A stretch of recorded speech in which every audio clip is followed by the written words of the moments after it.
dari norma hukum.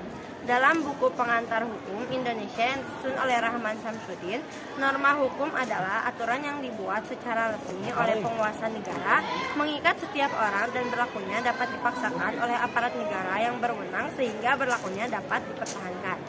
Sementara dalam buku Pelajaran Pendidikan Kewarganegaraan terbitan Grasindo, norma hukum adalah aturan yang resmi dibuat oleh penguasa, bersifat mengikat dan dapat dipaksakan. Norma hukum dapat berbentuk tertulis maupun tidak. Siapa yang melanggar norma hukum akan mendapat konsekuensi, yaitu berupa penjara, denda uang, penyitaan terhadap benda yang berkaitan dengan pelanggaran isi dan sifat norma hukum. Dalam buku Pendidikan Kewarganegaraan oleh Aim Abdul Karim, norma hukum mengandung isi sebagai berikut. Suruhan, yaitu apa yang harus dilakukan oleh manusia, dan perintah untuk melakukan sesuatu, misalnya perintah untuk menyeberang di jembatan penyeberangan. Larangan, yaitu apa yang tidak boleh dilakukan, misalnya larangan membuang sampah sembarangan. Kebolehan, yaitu apa yang dibolehkan, artinya tidak dilarang dan tidak disuruh, misalnya mengikuti kegiatan ekstrakurikuler di sekolah. Sifat norma hukum. Menurut Al-Hamid Al-Tamimi, norma hukum mengandung sifat sebagai berikut: perintah, larangan, pengizinan, pembebasan. Menurut Purnadi Purbacaraka dan Sujono Sukanto dalam buku Perihal Kaidah Hukum, sifat norma hukum adalah sebagai berikut: imperatif, yaitu perintah yang secara a priori harus ditaati baik berupa suruhan maupun larangan. Sifat imperatif dalam norma hukum bisa disebut dengan memaksa. Fakultatif, yaitu tidak secara a priori mengikat atau wajib dipatuhi.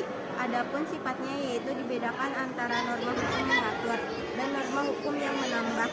Terkadang terdapat pula norma hukum yang bersifat campuran atau yang sekaligus memaksa dan mengatur. Contoh norma hukum dan sanksinya. Adapun contoh norma hukum yang berlaku seperti di lingkungan negara, menaati rambu lalu lintas. Adapun sanksi yang diberikan jika melanggar adalah tilang berupa denda, membayar pajak tepat waktu. Adapun sanksi yang diberikan jika melanggar adalah membayar denda, tidak terbuat tindakan kriminal. Adapun sanksi yang diberikan jika melanggar adalah penjara atau denda.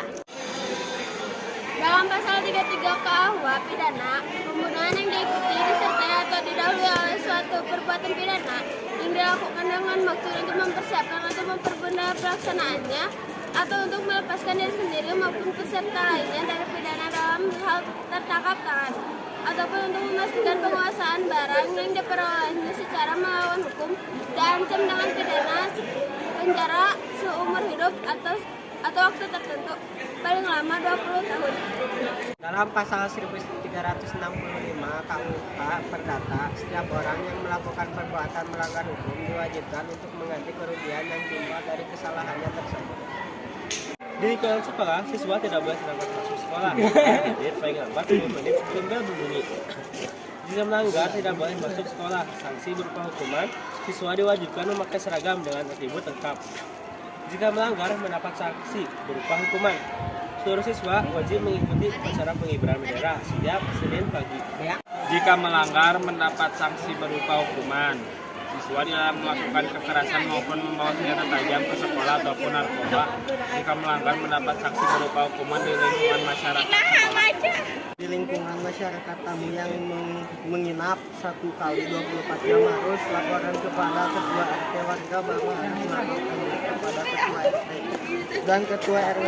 Setiap warga harus mengirim perwakilan berupa laki-laki di atas 17 tahun untuk terlibat dalam sistem keamanan lingkungan Siskamling. Setiap keluarga harus membayar iuran kas RT setiap bulan dan lain-lain.